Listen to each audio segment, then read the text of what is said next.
You are listening to the Well Connected Twin Cities podcast. I'm your host, Cynthia Shockley, and I'm here to learn alongside you through meaningful conversations with health and wellness practitioners. This is your time to experience some mindset shifts, learn practical tips, and get excited about what is possible. We want you to own the power of choice in your personal well-being journey. Let's discover what's possible right here in our Twin Cities community. Hello and welcome to the Well Connected Twin Cities podcast. I'm your host, Cynthia Shockley, and today I get to speak with Brooke Noble. Brooke is a fertility awareness coach in training to become certified as a FAMM practitioner.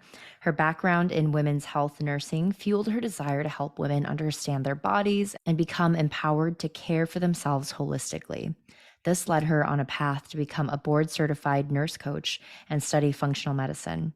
She is thrilled to be focusing on her niche in fertility awareness, and she believes that tapping into the wisdom of the cycle can be an enriching experience for menstruating women of all ages and life stages.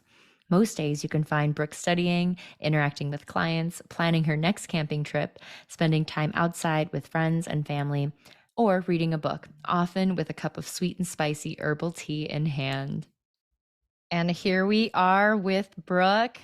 It has been, I guess like about 2-ish years since Brooke and I last connected. She came to one of my yoga classes and we got to just take a walk and share where we were in our businesses. And we were just talking about how much has changed since then. Look where we are now. It's awesome. Yeah, because I think at the time, were you just starting your nurse coaching program or just thinking about it or?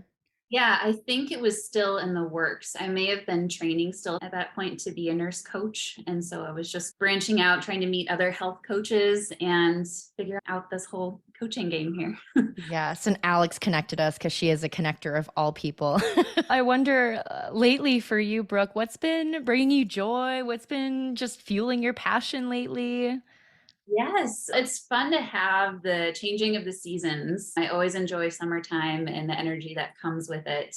Can be a little overwhelming, definitely with more things going on. So I've implemented this practice for myself to not schedule anything until 10 a.m. or later. So I have this like quiet morning at home. And that has been the most restorative and nourishing thing. And it's a huge privilege to be able to do. But I take some time to get outside, connect my feet to the earth. For those of you guys who know what grounding is, get some light in my eyes, and then, have my beverage and breakfast and a slow morning. So that gives me a lot of joy and kind of sets my day off in a more peaceful way than just starting right out of the gate at 8 a.m. That sounds incredible and something I now want to implement. Oh, as we were saying, it's been a journey for you because I know coaching is something you added on after you had spent years in the nursing world. So I'm curious to hear just what inspired you to start focusing on that holistic approach and ultimately pursuing that nurse coaching training even after you'd been nursing for a while. Yeah. So I knew I wanted to be a nurse from a young age. It was just something that I was always gravitating towards science. And I really enjoyed learning about our health. And I grew up in a crunchy family. So that definitely helped. And then when I was in school, I actually saw my first birth when I was doing a shadowing program, and it made me cry. It was this beautiful experience. And I thought, I want to do midwifery. I want to go into OB and serve moms and babies. And so that was just my track that I was headed towards in nursing. And my first jobs, I was at a holistic healthcare office and we did midwifery as well. And so I was introduced to birth in that beautiful space. And then I worked as a labor and delivery nurse at a larger hospital after I became an RN. And I think during that time, I saw some of the best of what some medicine can do. It can save lives and truly do amazing things. And then I also saw where it can fall short and where it doesn't address things in a more preventative way. And I was just trying to think about how can I use my knowledge? How can I train in a way that I can help women more upstream and connect with them more personally. So that's when I stumbled across nurse coaching. And seemed like a great fit for me because it was a way to work with women one-on-one and help them with those really foundational things that I think are so pivotal to our health. A lot of things that we know, like getting good sleep and eating nutritious meals and things, but being able to be a support person and a cheerleader and guide and direct people to good resources, that seemed like a great fit for me. So I pursued nurse coaching and I wanted to specialize in on women's health. So I did some training specifically on like hormone health. And that eventually led me into the world of fertility awareness, which I know we'll talk about here shortly. But once I stumbled across that, I was like, yes, this is it. This is my niche. And it really is being able to boil down specifically where I want to go in this field and how I want to serve women. So that brings me to today, where I'm working on training in fertility awareness and building my own business there. Amazing. And how special that you at a young age were already able to experience a birth, and it just set all these different things in motion. It was like a domino effect of like boom, boom, boom. This just makes sense. And, recently being at my first birth, it was, yeah, definitely lots of tears. It's amazing what women are capable of, and especially women supporting women in that process. There's something so sacred and so supportive about that energy that I just did not even expect entering the space and never having experienced it before. So, yeah, I can definitely understand the pull there. And so now you're really excited about fertility awareness. First, for people who aren't aware of fertility awareness, what is that? And then what about that really sparked your interest and made you go, yes, this is it? I love that question. Okay, so what is fertility awareness? A lot of people think it has to do with fertility, and it does, but very simply, it breaks down to understanding our bodies, teaching women how to chart and interpret their cycles, their menstrual cycles, and know which days of the cycles they're fertile and which days they are not fertile. Because women do not have continuous fertility through the cycle. We have a window of about 6 days that we actually are able to conceive a baby, and the rest of the days of our cycle are not fertile. So based on that knowledge of knowing when we're fertile and when we're not, we can make decisions on whether we want to achieve pregnancy or try for pregnancy or avoid it. And we can also learn a lot about our hormone health and our cycle. So I think for me, finding this field, like I had tracked my own cycle for a couple of years, and I read the book, The Fifth Vital Sign by Lisa Hendrickson Jack, and that was a fantastic introduction into this world. So shout out to Lisa. And the opportunity came up to go really in depth and being able to train other women. And I know for myself, just being able to see my own cycle and understand my hormone patterns and be able to make changes to watch the improvement of my cycle from month to month, that was extremely empowering to know what's going on. So I think fertility awareness really combines the sciencey part of understanding our bodies, the physiology, and I believe all women are more than capable of understanding that. And then also we're dealing with numbers and charts and graphs, but then we're also looking at the connectedness to our bodies. We're looking at getting really grounded, and because so many things in our culture can separate us from our bodies and get us a little bit disconnected. And so this really brings us back into our bodies, being able to understand what's going on, getting more connected, understanding the cycle instead of really hating it or not knowing why these bothersome symptoms are coming up. So it's a really beautiful way, I think, to empower women to understand more about those processes of what's going inside my body from month to month. Why am I experiencing these shifts in energy, shifts in mood, and all of these different things that can happen with the cycle. So that's why it resonates so deeply with me. Yeah, because you're living it. You're living it. And now you have the knowledge and the tools to not only empower yourself in the process of navigating fertility and just your cycles, but you help other women do that and find that power in knowing their cycles. For those who are unfamiliar as well, can you break down the menstrual cycle? And actually, you have a blog post about how it's like these seasons, and I love how eloquently you describe the seasons of your menstrual cycle. Do you mind sharing a bit about that and how they affect our bodies? Yeah, absolutely. And just as a disclaimer, it's not original to me. I got this idea from other brilliant writers in the field, but it did resonate with me a lot when I came to understand the four different phases of the seasons and how they do correlate beautifully with the seasons of our year. Our cycle has four phases. You might see two, but I like to teach it in four. So the first cycle is that of menstruation. So this is the phase where we are actively bleeding. That's what we think about when we refer to our period. And what happens during menstruation is the uterus, it has built up this big, beautiful lining called the endometrium, and that's to prepare for pregnancy if that has occurred. And then if pregnancy has not occurred, the endometrium will then get shed from the uterine wall, and that is the bleeding that comes out. During this phase, we talk about it being correlated to winter because it can be a slower and a softer phase. We might feel less energy in our bodies. We may feel more grounded to the earth and a little bit more in a place of getting connected to our emotions. Things that may have been bubbling under the surface may come up. And it's a really great time to get introspective and to journal and to think more about what's going on inside of our worlds and our body and outside of that.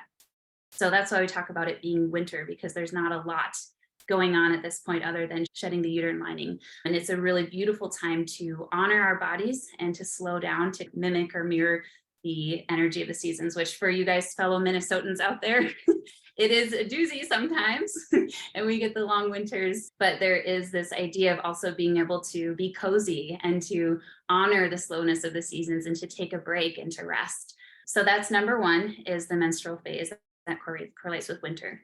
Number two is so after we've shed that endometrial lining with our period, we start that ovulatory process all over again. So the next phase is called the follicular phase.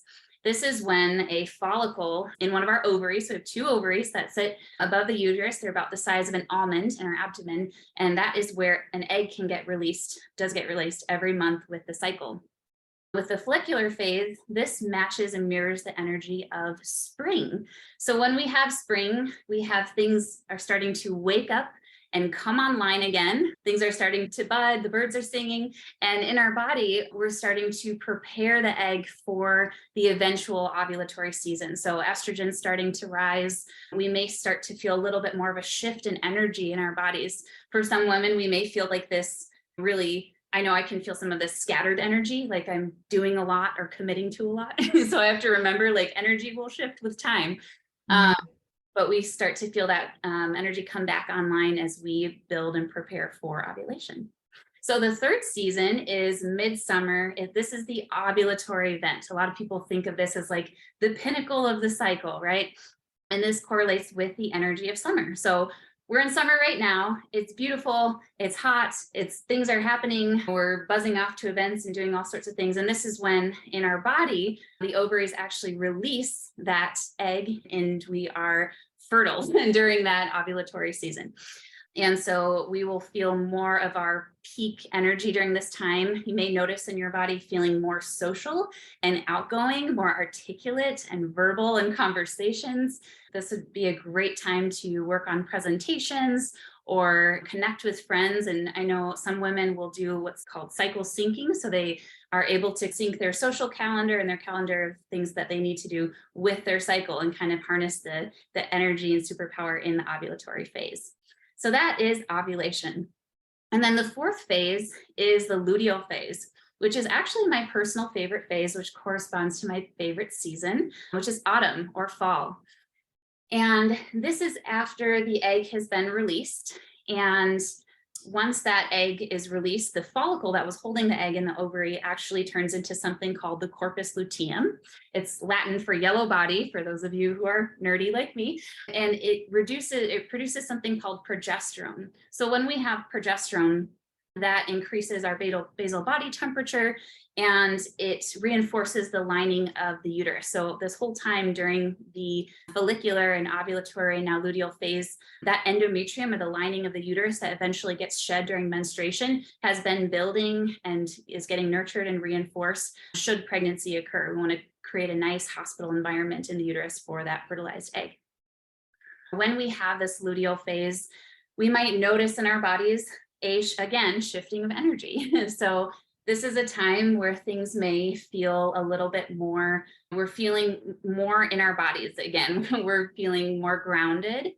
This is also a time when PMS symptoms are very common and can actually be disruptive, which disruptive symptoms are common but not normal, and can sometimes be a reflection of hormone imbalances within the cycle. So those are things that we can look at within fertility awareness and work on addressing. But it is also a wonderful time of reflection, of contemplation, of working on projects and getting things done. And it can be a great time to vocalize and verbalize our needs, either to ourselves, to our partners, to those around us, and get really in touch with those. So, for all of these seasons, the different energy shifting, it's also important to honor our body's capacity for movement. Even some women may feel a huge energy burst at different times in their cycles. Other women may feel like they want to take a nap or do some gentle yoga or go on a walk around the neighborhood. And I always encourage women to get really in tune with their energy levels, and that can get really curious about that because oftentimes that can correlate to the cycle. So that's an overview of the 4 seasons. Again, to recap, we have menstruation, follicular, ovulation, and then luteal. And I just want to add with that too, I want to honor every woman's experience of her seasons of the cycle will look different. So as I'm explaining that, there's no prescriptive formula for what you should or shouldn't feel. The most important thing is really getting in tune with what your body is trying to communicate to you during that time and getting observant about those things. And you may notice more of a correlation with what I just shared as well. So Nice. I always would get confused with follicular and luteal, and until I thought of yeah. Like you're on the rise, energy's going up, and it's I love it. Love it. We're on an upward current there. yup, like yeah. Are you looking to take your healthcare career to the next level? Northwestern Health Sciences University is preparing the next generation of healthcare professionals to not only deliver, but also advance healthcare. Northwestern promotes innovative models of integrative care to lead people to live healthier and happier lives. They offer 11 academic programs, including their evidence-informed chiropractic program, health and wellness degrees including massage therapy, and both master's and doctorate degrees in acupuncture and Chinese medicine. Northwestern Health Sciences recently added 100% online programs with a master's in integrative care, a master's in functional nutrition, and a health coaching certificate. The faculty at Northwestern Health Sciences is focused on the success of their students, which could include you. Go to nwhealth.edu to learn about their academic programs and find upcoming in-person and virtual enrollment events. But I'm actually really fascinated about the comment you made about luteal phase being your favorite and it being a time of really grounding, connecting, because I feel like the pervasive stereotype of PMSing is like hormonal rage monster, right? And maybe I sometimes fall into this camp, personally speaking, where there's just like this weird sense of frustration, rage. And you're saying that isn't like a normal process if your hormones are balanced. Yeah, it's very much getting in tune with our bodies. And there's definitely a difference between feeling more of this like introspectiveness and then maybe feeling like things are really off kilter with mood. For me, I'm personally an introvert.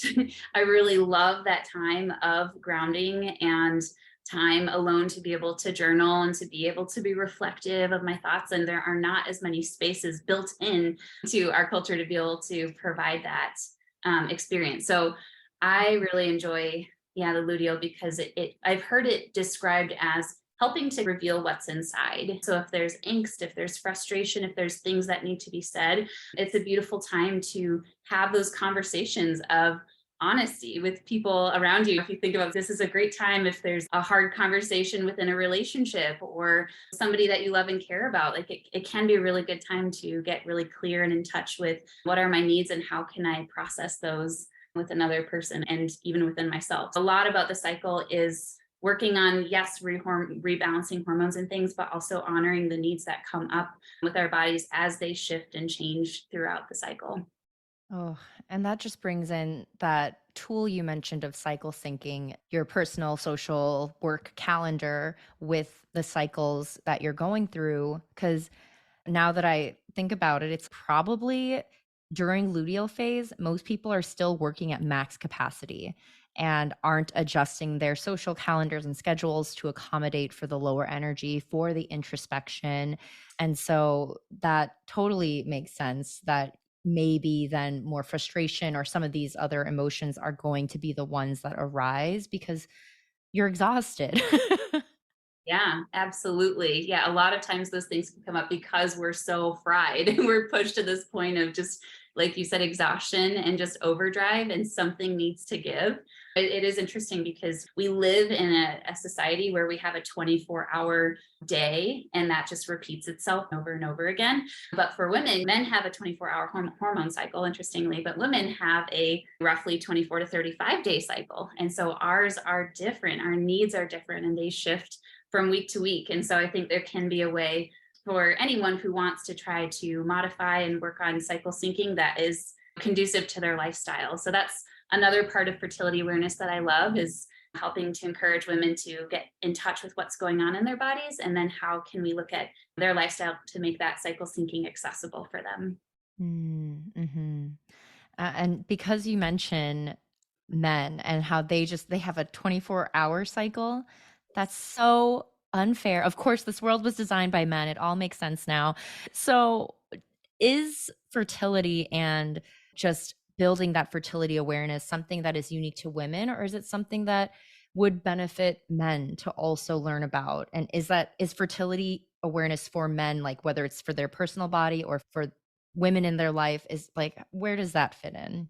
Yeah, love that question. Yes, because we're definitely not out to bash the guys here. This is a great opportunity to involve them in that process. I get so excited when guys are interested in this, especially partners of clients and people who can come alongside and understand fertility awareness too. In terms of men's male fertility, generally, for a healthy male, he's consistently fertile, right? That's just doesn't change from day to day, unlike women who have that 6-day fertility window within their cycle. But when it comes to guys and learning fertility awareness, it really is awesome to have them on the same page with their partners who are learning fertility awareness, because it can really breed confidence in the system and understanding kind of what's going on, and it can really draw couples closer together because it facilitates awesome communication during that time on understanding which days are fertile, which days are not. And some guys can really get into the whole science of it, science piece of looking at what is going on inside of our bodies, what's going on inside of my body, what's going on inside of my partner's. And yeah, like I said, I think communication is the best, one of the biggest benefits for guys getting on the same page as women. So I do think and believe that it benefits everybody. And I'd imagine too, having the men in your life, especially if it's a partner, understanding where you are in your cycle could allow for, just like you said, better communication, more grace during certain periods of time, and to be proactive, right? So I know if my husband knows I've had a hard day, he might offer to draw me a bath. But I'd imagine it's, oh, they're in luteal phase. They probably want some like quiet introspection time. If some friends want to come over and hang out, he might be like, actually, I think you should just take a nice little bath. Then there's a little more of that anticipatory capacity when you know the cycle where your partner's at. I love that word, anticipatory capacity. Yep, so well said. Yep, that really understanding then, and being gentle with ourselves, that can really foster better communication and relationships, right? Instead of getting into that really angsty, like we're, yeah, overworked and fried out and don't know what's going on inside. Yeah. Oh, taking notes. I definitely could slow down and pay more attention to where I'm at in my seasons, my personal seasons. So, when it does come to tracking your fertility, what are some of the ways that people can do that? How would you teach someone how to do that? Yeah, I love that. Okay, so I am trained and I'm training in a method known as the symptothermal tracking method. Something I did not know prior to really getting into the weeds with this is that there's actually a lot of different fertility awareness tracking methods available. A really helpful resource is the Facts About Fertility website, and that actually goes through all of the different types, what they are, what women track, and resources for getting them started on tracking. So I think there's no one greatest or best tracking method. It's best for women just to find what works for them. Most fertility tracking methods will combine a couple of different things. A lot of times we're tracking basal body temperature, and that can help us to confirm ovulation happened. If you remember to when I talked earlier about after ovulation, our bodies release progesterone, which increases the temperature of our body. So that's a really awesome gauge to be able to determine where we're at in our cycle. So we can check that basal body temperature either with a thermometer under our tongue, or there's different wearable devices that make it a lot easier to track. So personally, I use Temp Drop, and that's this little band that I have on my arm, and it will connect with my phone via Bluetooth, and it just makes tracking so much easier. So there's different ways that can be more customizable for women's various lifestyles. Mm-hmm. Another thing that most methods a lot of methods look at is cervical mucus. And this is something I'm really interested in and passionate about. And as a nurse, mucus used to be like my ick thing, right? But this is a different type of mucus that is, I've heard it referred to as white flow as opposed to our red flow when we have bleeding. This is the normal discharge that happens during that fertile ovulatory window of our cycle. So primarily during the follicular and the ovulatory phase. And the nature and consistency of that mucus can change from day to day. So we train women to assess what that mucus is and then be able to put it in a category and document that down. So we're looking at cervical mucus. Another fun fact is that it's actually our primary sign of fertility. So there are some methods that only use cervical mucus tracking that can be very effective as well.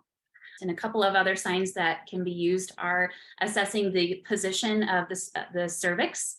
So having women track and be able to feel their own cervix is very fascinating because it can change from week to week throughout our cycle and goes through distinctive changes when we shift into that fertile season.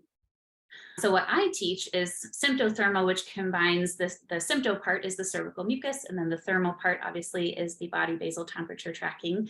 So I use those two signs primarily to help women assess when they're fertile and when they're not. Well Connected exists to help you discover the practitioner that aligns with your values. We believe that finding the right fit should be simple and maybe even fun. When you visit wellconnectedtwincities.com, you can search for local practitioners by categories like chiropractic or herbalism, or you can search by condition or symptom in the directory to find practitioners of various healing modalities who can help. Discover over 100 local practitioners, browse articles, take classes, and listen to interviews by these very practitioners to learn who is the right fit for you. No matter what it is, we are here to help you say yes to the next stop on your healing journey. Okay, so there are all these cool ways to track. What's the reality of day to day? How are people keeping track of this? Is it paper, pen? What are some of the tools out there? Yeah, great question. And the nice thing about this is that it can be very accessible depending on each person's preference. So we can use good old paper charting. So where we are using that pen and paper to track down all of these different signs that I talked about. And then there are a lot of really awesome apps out there as well that kind of give us this ability to see at a glance where we're at in our cycle and to document different symptoms we might be having and what we observe from our fertility awareness observations. So personally, I really love the app called Read Your Body because it's super customizable and easy to use and low cost. So that's a great one to start with. I also really like the Kindara app. And those are great apps to get started with. One helpful feature about both of these apps is that you can actually turn off the predictive setting so that it won't predict to tell you when it may think that your next period will come, because the goal with fertility awareness method is to get away from that rhythm method or the prediction and to really trust what we're observing in our day-to-day observations. So Kindara and Read Your Body are great tools to use. And then that gives us a really nice picture to be able to visually see our cycle chart at a glance. Nice. It's good to know that there are apps out there because I know I'm an app person rather than pen and paper, or I might get fancy and make a huge spreadsheet, but that could get lost in the shuffle. Absolutely. Yes. So If someone listening did want to get started in fertility awareness, where would they start? How do they work with you? Tell us a little more. Yeah, absolutely. So, getting started in fertility awareness, I think it's really helpful to start with knowing your why. And women come into fertility awareness for a lot of different reasons. That might be for natural birth control if they don't want to be on some type of hormonal contraceptive. They may want to get into fertility awareness for improving fertility. If they are trying to conceive, it can be a wonderful way to assess and improve our hormone health. Or they may want to just get really in touch with their body's signs and symptoms. That's a term that we use, body literacy. So becoming literate in our body's signals throughout the cycle can be really helpful. So those are awesome reasons to get started. But fertility awareness is a pretty in depth process in the beginning. It takes time to implement these things. So I think it is important to have a strong why before diving headfirst into the beautiful, vast world of fertility awareness. Secondly, finding a method that works for you is really important. So I mentioned earlier that website, The Facts About Fertility. I think it's really helpful to read about different types, go onto the websites, explore, reach out to different practitioners, because there is no one method that will be great and perfect for every person. So that's a great place to start, is just to educate yourself on the different types of fertility awareness methods that are out there. And then the third thing that I am really passionate about is getting support, because this really does go super in depth. And it, in my opinion, can be a fairly steep learning curve in the beginning. There can be a lot of questions that come up on what is this type of mucus, or what should I do in this situation? And I think it can be really beneficial to have the support of an educator or a coach to help walk you through that process in a really systematic way, because there are resources out there. A lot of people learn from different books and things, but I think it can be really helpful to just have that streamlined information from somebody that you trust. And the way I see it is, if we build that beautiful foundation of fertility awareness for the first couple of months, hopefully that will set you up for months and years ahead of cycle tracking, and understanding your own cycle. So that's really my passion, and where I come in is to be able to help support women in those key early couple of months, with the goal that they will eventually take off and fly, and not need me anymore to support them as intensively. So those would be my recommendations for getting started. And I'd imagine in getting started, it's a learning curve, not only in the methodology, but in building comfort with what has become this like socially taboo topic of menstruation and cervical mucus and discharge and all these things that I feel like we've been taught is disgusting or gross or whatever. And so to be able to then establish a practice where you might be touching that actively or getting more curious about your natural cycles and not making it such like a weird phenomenon that you have to like avert your eyes. Yeah, yeah. That's such an important point too, is find your tribe, find your Mm. people who are in your neck of the woods, who are doing the same thing or similar things, and people who are going to cheer you on, be cheerleaders and supportive. Because you're right, unfortunately, this information, depending on kind of what circles you're in, it can be more taboo or more uncomfortable. And so it's really important to have those people who are cheering you on, who can relate and who are supportive of your process, because it does take time to build comfort. And then in the beginning, it may feel weird and uncomfortable, and I'm not sure, and I'm not confident in my body. And the really beautiful thing is, with time, with repetition, with practice, with support and encouragement, this shift happens. I know I experienced that for myself, a shift in feeling more confident